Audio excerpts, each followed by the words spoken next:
अस्सलाम वालेकुम my YouTube family. I hope you all are doing great. आज का व्लॉग बहुत अच्छा होने वाला है। उसमें मैं आपके साथ शेयर करूंगी जी गेट रेडी विद मी कि मैं अपना मेकअप किस तरह करती हूँ। तो सबसे पहले मैं मॉइस्चराइज़र लगाऊंगी। आप कोई सा भी जो भी आप डेली यूज़ करते हैं मॉइस्चराइज़र, सबसे पहले अपनी स्किन जो है उसको मॉइस्चराइज़ कर लें, क्योंकि विंटर्स हैं। विंटर्स में ड्राई स्किन होती है तो उस पर कोई भी हम फाउंडेशन लगा उसके पैचेस पड़ जाते हैं। इसके अलावा मैं टॉप फेस का यहाँ पे प्राइमर यूज़ कर रही हूँ।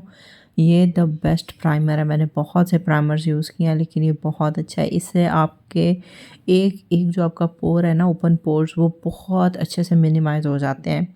बिल्कुल इस तरह लगता है बहुत स्मूथ स्किन हो गई है। उसके बाद आप कोई भी उस पर बीबी क्रीम लगाएं, कोई भी फाउंडेशन लगाएं, वो बहुत ज़बरदस्त ब्लेंड हो जाती है। तो मेरा जो नोज़ वाला एरिया है यहाँ पे बहुत ज़्यादा ओपन पोर्स हैं, इस वजह से मैं बहुत अच्छे से जो है ना प्राइमर को सही तरह से लगाती हूँ कि मेरे जो पोर्स हैं वो अच्छे से कवर हो जाए।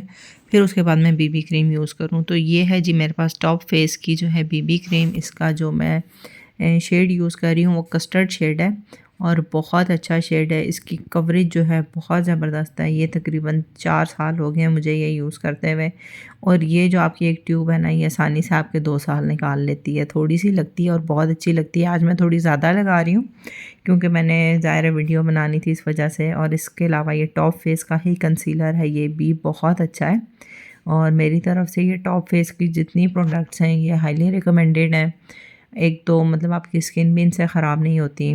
थोड़ी एक्सपेंसिव हैं लेकिन अपनी स्किन पे तो कंप्रोमाइज़ नहीं करना चाहिए। और बंदा एक बार ले ले, ये मत सोचें कि भाई इतनी महंगी चीज़ मैं ले रही हूँ तो ये बहुत महंगी है, ये है वो। लेकिन आप ये भी तो देखें कितने साल चलेगी, कम से कम 1 साल तो चलेगी ही।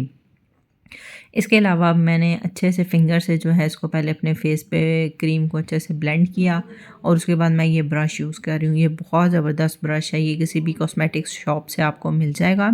इसके अलावा जो है ब्यूटी ब्लेंडर्स वगैरह भी हम यूज़ करते हैं, लेकिन वो बहुत ज़्यादा ना जो हमारी ये बीबी क्रीम होती है या कोई भी फाउंडेशन होती है उसको सक कर लेते हैं। उस तरह हमारी क्रीम बहुत ज़ाया हो जाती है।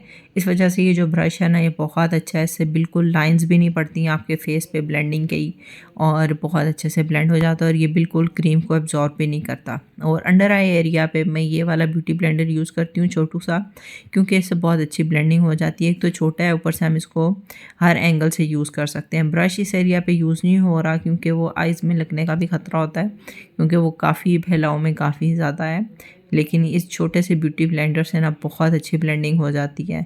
इसके अलावा बाकी जो मेरा मेकअप है उसको मैं जो हमारा फेस पाउडर होता है उससे सेट कर लेती हूँ कि कहीं भी कोई ऊंच नीच रहेगी है, कहीं पे क्रीम नहीं लगी या कुछ भी, उसको मैं बड़े अच्छे तरीके से इसी से कवर कर लेती हूँ जी। तो ब्लशन के लिए मैं लिक्विड ये टिंट मैंने मंगवाया था टफिया ऑर्गेनिक्स से, वो वाला मैं यूज़ कर रही हूँ। इसको हम डायरेक्ट यूज़ इसलिए नहीं कर रहे क्योंकि ये बहुत ज़्यादा वाटरी है, तो ये कहाँ का कहाँ बह के चला जाता है, इसलिए मैं इसको ब्रश पे पहले अप्लाई करके तो फिर यूज़ कर रही हूँ। अगर मैं इसको डायरेक्ट अप्लाई करती हूँ ना तो ये बहुत ज़्यादा जो है ना मतलब मैस क्रिएट कर देता है हमारी स्किन पे, इसलिए मैं ब्रश पे लगा के तो इसको अप्लाई कर रही हूँ। और आई मेकअप मैंने बहुत लाइट सा किया है क्योंकि बिल्कुल घर का फंक्शन है, इसलिए मैं कुछ ज़्यादा मेकअप नहीं कर रही, लेकिन वीडियो बनाने के लिए मैं थोड़ा कर रही हूँ। ये है कि जब बंदा फाइनल कंप्लीट तैयार हो जाए तो उसके बाद थोड़ा लाइट कर ले। इसके अलावा जो हाइलाइटर है ये भी मैं रिवाज का यूज़ कर रही हूँ, रिवाज की पैलेट है मेरे पास और ये वाला हाइलाइटर है। इसके अलावा लाइनर भी मैंने लगा लिया। बारी आती है जी मस्कारा। ये वाला मेरा मस्कारा बहुत अच्छा, आप कह रहे होंगे कि भी मैंने जो लैश कर्लर होता है वो नहीं यूज़ किया, लेकिन ये मस्कारा इतना अच्छा है कि इसके लिए मुझे उस लैश कर्लर की भी ज़रूरत नहीं पड़ती। और बहुत अच्छे से ये जो है लॉन्ग लास्टिंग भी है, वाटर प्रूफ भी है और बहुत ज़बरदस्त मस्कारा है। ये मेरा अभी एक चल रहा होता है, मैं एक्स्ट्रा एक ला के रख देती हूँ कि अगर कभी ड्राई हो जाए तो ये ना मार्केट में शॉर्ट हो जाए तो मैं क्या करूँगी, लेकिन ये मुझे बहुत पसंद है ये वाला मस्कारा। और अब बारी आती है जी वाइट पेंसिल। काफ़ी लोग हैं वो काजल वगैरह लगाना पसंद करते हैं, यूज़ करते हैं, लेकिन मैं वाइट पेंसिल लगा रही हूँ क्योंकि मेकअप के बाद मेरी आंखें छोटी छोटी लगने लग जाती हैं। एक्चुअली मुझे बिल्कुल मेकअप करना नहीं आता था, खैर अभी भी इतनी परफेक्ट नहीं हूँ मैं, लेकिन जितना भी मैं कर सकती हूँ मैंने कहा चले मैं आपके साथ शेयर करती हूँ। मैंने भी ये सब यूट्यूब से ही देख देख के मेकअप करना सीखा है। जब मेरी शादी हुई थी तो मैं बिल्कुल ज़ीरो थी, मुझे बिल्कुल मेकअप करना नहीं आता था। इवन कि कहीं भी जाना होता था तो जो मेरी सिस्टर इन लॉ है वही अक्सर हमें तैयार करती थी शादियों वगैरह के लिए। और इवन कि मेरी शादी के बाद मेरी एक फ्रेंड की शादी थी तो मुझे खुद ही तैयार होके जाना पड़ा तो वो अभी तक मेरा मजाक उड़ाती हैं इस चीज़ पे। कभी तुमने मेरी शादी में जो लिपस्टिक है ना वो टेढ़ी लगाई थी, मतलब एक साइड से ज़्यादा थी, एक साइड से कम थी, मतलब कि मुझे एक प्रॉपर लिपस्टिक लगानी तक नहीं आती थी, क्योंकि शादी से पहले कभी मेकअप ही नहीं किया, ना हमारी फैमिली में अलाउ था, ना कभी किया। और अब जो हमारी अम्मी होती है वो भी नहीं मेकअप करती थी, उन्हें भी मैंने कभी मेकअप करते हुए नहीं देखा। वो एक ही जो है लिपस्टिक होती थी, वही जो है ब्लश ऑन के लिए यूज़ करी है, उसी से आई शेड लगा रही और वही लिपस्टिक लगा ली और चलो जी तैयार हो गए। कहीं भी शादी पे जाना होता था ना, मैं कहती हूँ 5 मिनट से ज़्यादा जो है ना अम्मी तैयार होने में लगाती ही नहीं थी, मतलब इतना जल्दी तैयार हो गई, क्योंकि इतनी प्रोडक्ट्स जो नहीं होती थी। अब वही बात है, जितनी जितनी चीज़ें आती जा रही हैं, बीबी क्रीम और प्राइमर, तो ये वो उतना ही ना टाइम ज़्यादा लगता है तैयार होने में। पहले ये सब चौंचले नहीं थे, इसलिए जो है ना लेडीज़ जल्दी तैयार हो जाती थी। अब जितने चौंचले हैं ना, जितनी चीज़ें हैं वो बारी बारी लगाने में इतना टाइम लगता है कि मेकअप आप खुद ही करते करते इतना लेट हो जाते हैं।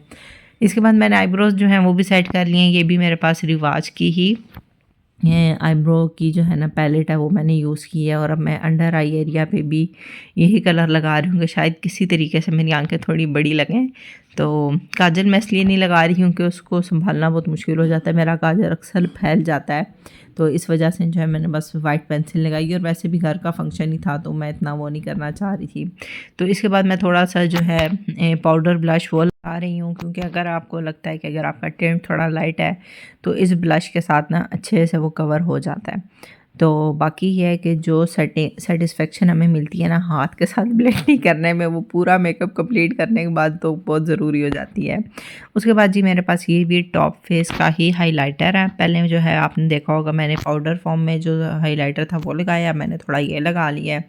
इसकी पिगमेंट बहुत अच्छी है, पाउडर में तो ये है ना वो उड़ जाता है थोड़ी देर बाद, लेकिन ये थोड़ा क्रीमी है और इसकी पिगमेंटेशन जो है ना बहुत अच्छी है और काफ़ी देर तक है ना स्टे करता है।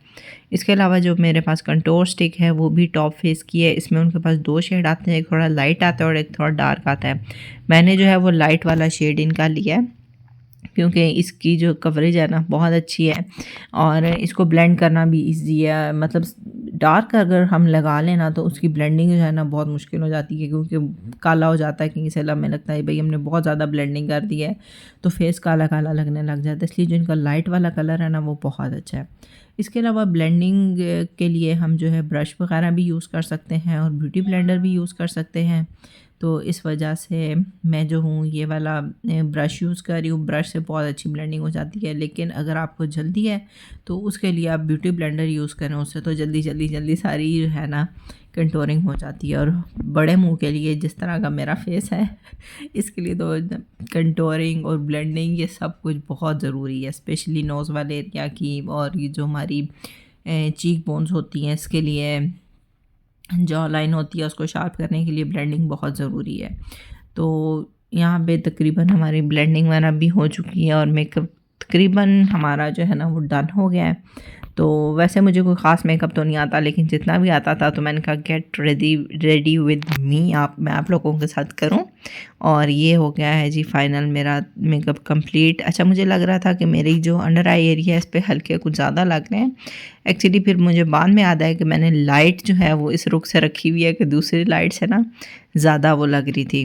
तो इसके अलावा ये भी मेरे पास बहुत अच्छा सा ना ब्लश ऑन है लिक्विड फॉर्म में। ये एज अ लिपस्टिक भी मैं इसको यूज़ कर लेती हूँ, इसी को ब्लश ऑन यूज़ कर लेती हूँ। और ये बहुत अच्छा ये है कि ये स्टे काफ़ी देर कर लेता है। वैसे मेरी लिपस्टिक जो है ना वो ज़्यादा देर टिकती नहीं है। मुझे जो लिप ग्लॉस होते हैं ना मैट, वो बिल्कुल अच्छे नहीं लगते। मुझे लगता है उससे लिप्स बहुत ड्राई हो गए और मैं उनसे बहुत तंग रहती हूँ। इसलिए ये वाला जो मेरे पास था ना, इसको मैं एज अ टिंट भी यूज़ कर सकती हूँ लिप्स पे और चीक्स वगैरह पे, और ये बहुत अच्छा है। और इसके बाद फिर मैं इस पर लिपस्टिक अप्लाई कर लेती हूँ कि चलिए अगर लिपस्टिक उतर भी जाती है तो नीचे जो है जो मैंने लगाया है वो थोड़ा ज़्यादा देर ना स्टे कर जाए। तो यहाँ पे हमारी लिपस्टिक वगैरह भी लग चुकी है कंप्लीट, मैं तैयार हो गई हूँ। अभी भी मुझे ऐसा लगता है कि मुझे लिपस्टिक लगानी नहीं आई कभी मैं कौन सी साइड देख रही हूँ कि यहाँ ज़्यादा लग गई है, अब इसको लेवल करना है, अब इसको सेट करना है। तो खैर फाइनल ये मेरा है जी लिप ग्लॉस। लिपस्टिक के ऊपर मैं लिप ग्लॉस लाजमी लगाती हूँ, क्योंकि मुझे लगता है कि इससे लिप्स जो है थोड़े शाइनी हो जाते हैं, थोड़े ग्लॉसी हो जाते हैं और ज़रा ज़्यादा अच्छी और नीट सी लुक आ रही होती है। अगर आपकी लिपस्टिक में कोई कमी रह भी गई है तो वो लिप ग्लॉस जो है उसको कंप्लीट कर देता है, लेकिन ग्लॉसी हो तब ज़्यादा अच्छा लगता है। तो बस जी यहाँ पे हम हो गए हैं तैयार, मेकअप तकरीबन डन हो गया है। बाकी अब हेयर स्टाइल की बारी है, तो बालों में मुझे हेयर स्टाइल जो है ना कुछ ख़ास बनाने नहीं आते हैं। कर्ल्स कर लेती हूँ मैं बाल, लेकिन मुझे लगता है कि मेरे बाल छोटे हैं तो वो कर्ल करके ज़्यादा अच्छे नहीं लगते, इसलिए मैं स्ट्रेट कर लेती हूँ। स्ट्रेट किया है कि जल्दी भी हो जाते हैं और एक सेटिस्फेक्शन भी रहती है, क्योंकि हमेशा से जो है ना बाल स्ट्रेट ही किए हैं तो लगता है कि भई अच्छे लग रहे हैं। अगर मैं कभी कर्ल कर लूँ ना तो मुझे खुद ही अपनी लुक नहीं अच्छी लग रही होती, नहीं अजीब से लग रहे हैं, क्योंकि कभी किए ही नहीं, आदत ही नहीं है। इसलिए सिंपल है कि भई जल्दी-जल्दी स्ट्रेटनर जो है ना बहुत जल्दी मतलब हम उससे अपने बाल स्ट्रेट कर सकते हैं। तो यहाँ पे जी फाइनली बाल वगैरह जो है मैंने स्ट्रेट कर लिए हैं और ये देखिए जी कंप्लीट जो है मैं तैयार श्यार हो गई थी। और इंशाल्लाह आगे कुछ शादियाँ वगैरह आ रही हैं तो तब भी मैं जो है मेकअप वगैरह अपना आपके साथ शेयर करूँगी कि मैं कैसा मेकअप करती हूँ शादी वगैरह पे जाने के लिए।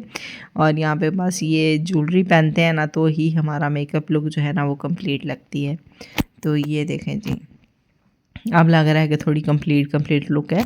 और ज्वेलरी लाज़मी पहना करें, बेशक छोटे से टॉप्स पहन लें कुछ ना कुछ, उससे ये है कि अगर आप सिंपल भी हैं ना तो उससे भी थोड़ी आपकी लुक जो है वो इन्हेंस हो जाती है।